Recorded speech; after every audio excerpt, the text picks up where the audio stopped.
Welcome back, listeners, to Sandman Stories Presents, a folklore podcast where I read you to sleep or until the next story. I'm your host, Dustin.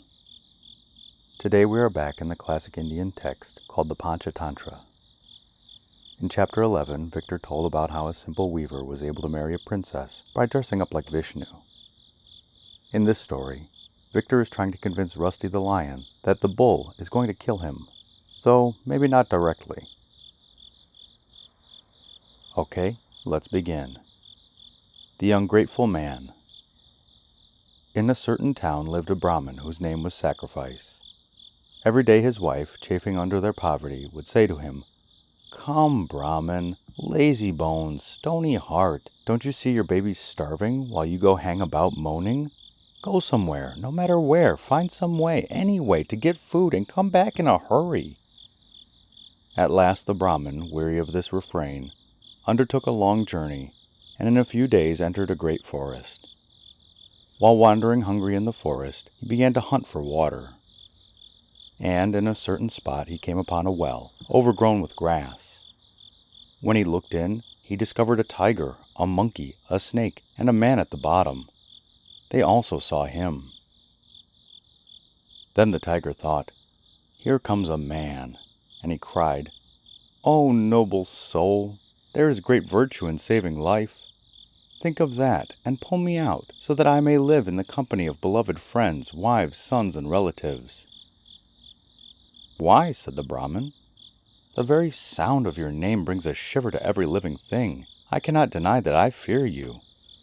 But the tiger resumed, "To Brahmin slayer impotent, to drunkard, him on treason bent, to sinner through prevarication, the holy grant an expiation, while for ingratitude alone, no expiation will atone." And he continued, "I bind myself by a triple oath, that no danger threatens you from me. Have pity, and pull me out."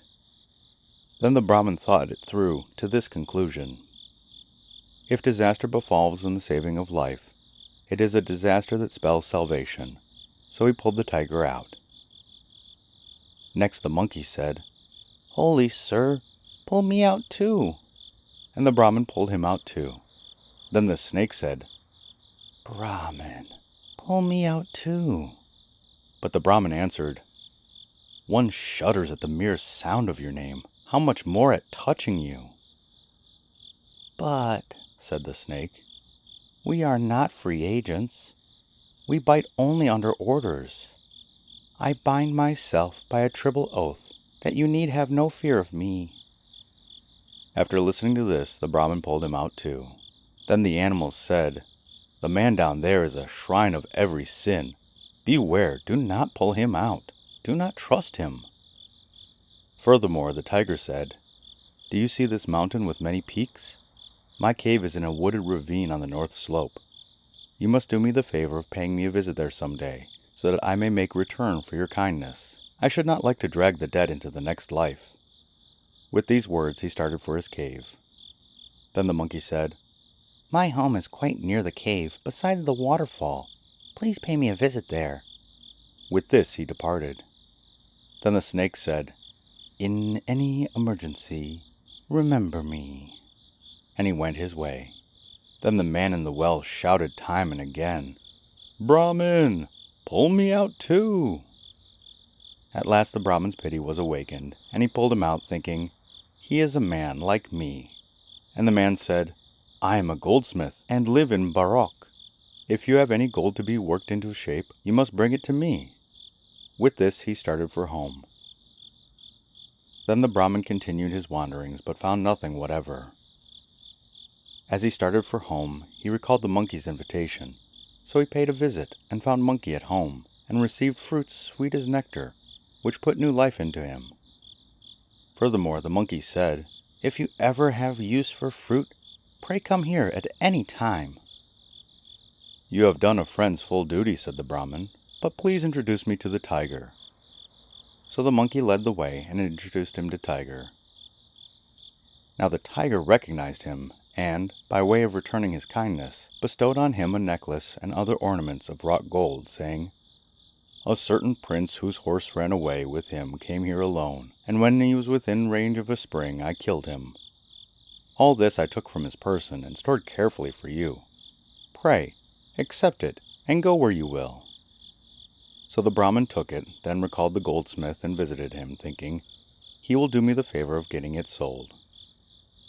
Now the goldsmith welcomed him with respectful hospitality, offering water for the feet, an honorable gift, a seat, hard food and soft drink, and other things. Then said, "Command me, sir, what may I do for you?"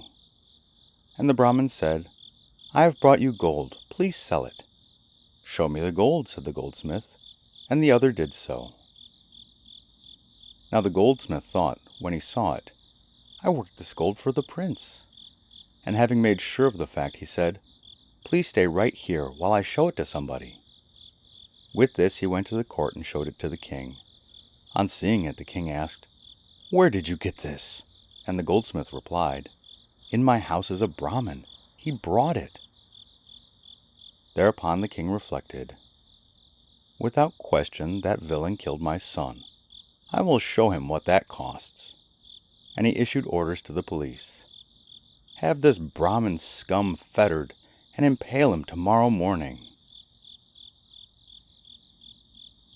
When the Brahmin was fettered, he remembered the snake, who appeared at once and said, "What can I do to serve you?" "Free me from these fetters," said the Brahmin. And the snake replied, "I will bite the king's dear queen. Then, in spite of the charms employed by any great conjurer and the antidotes of other physicians, I will keep her poisoned. Only by the touch of your hand will the poison be neutralized. Then you will go free." Having made this promise, the snake bit the queen, whereupon shouts of despair arose in the palace, and the entire city was filled with dismay. Then they summoned dealers in antidotes, conjurers, scientists, druggists, and foreigners, all of whom treated the case with such resources as they had, but none could neutralize the poison. Finally, a proclamation was made with the beat of a drum. Upon hearing, the Brahmin said, "I will cure her." The moment he spoke, they freed him from his fetters, took him to the king, and introduced him. And the king said, "Cure her, sir." So he went to the queen and cured her by the mere touch of his hand. When the king saw her restored to life, he paid the Brahmin honor and reverence, and then respectfully asked him, "Reveal the truth, sir. How did you come by this gold?" And the Brahmin began at the beginning, and related the whole adventure accurately. As soon as the king comprehended the facts, he arrested the goldsmith, while he gave the Brahmin 1,000 villages and appointed him privy councillor. But the Brahmin summoned his family, was surrounded by friends and relatives, took delight in eating and other natural functions, acquired massive merit by the performance of numerous sacrifices, concentrated authority by heedful attention to all phases of royal duty, and lived happily. And that is why I say, what tiger, monkey, snake advised, and the rest of it. And Victor continued, "Friend or kinsman, teacher, king, must be kept from trespassing. If they cling to evil still, they will bend you to their will. O king, he is obviously a traitor. However, tirelessly benevolent, save a friend on evil bent. This is sainthood's perfect song. Every substitute is wrong." Again, "Who saves from vice is truly kind. True wife is she who shares your mind. True facts are free from every blame. True joy from avarice is shame. True wisdom wins the praise of saints. True friends involve in no restraints. True glory knows no haughtiness. True men are cheerful in distress." And again, "Rest your sleeping head in fire. Pillow it with snakes. Do not smile at worthy friends who pursue mistakes." Now my lord and king associates with lively, making a vicious mistake that results in the neglect of the 3 things worth living for: virtue, money, and love.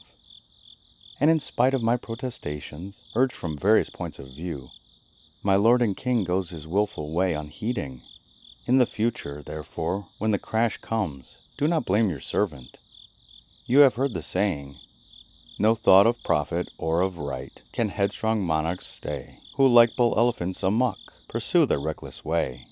When puffed with pride, they come to grief in thickets of distress. They blame their servants and forget their proper naughtiness."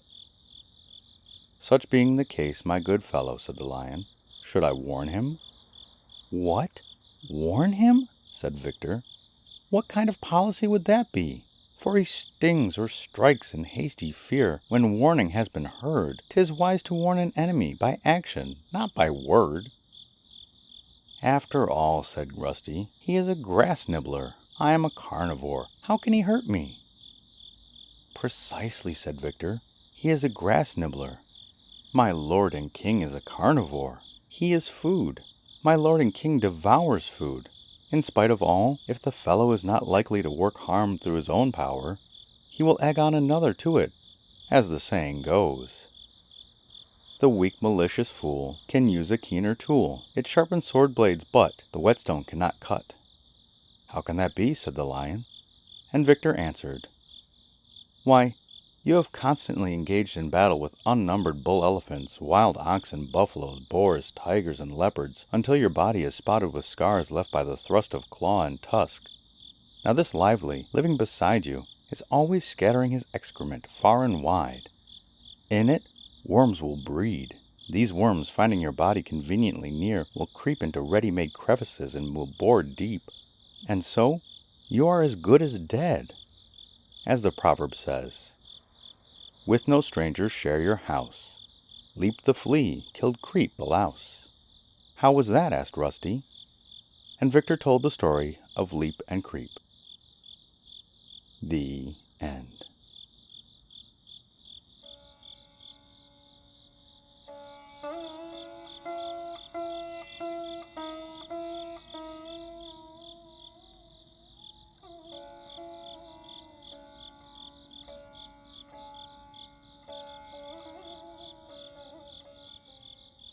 I love seeing how Victor is winding up Rusty, and the story of man being the worst is very true.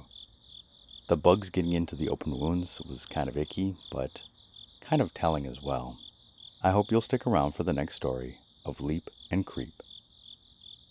Thank you, and good night.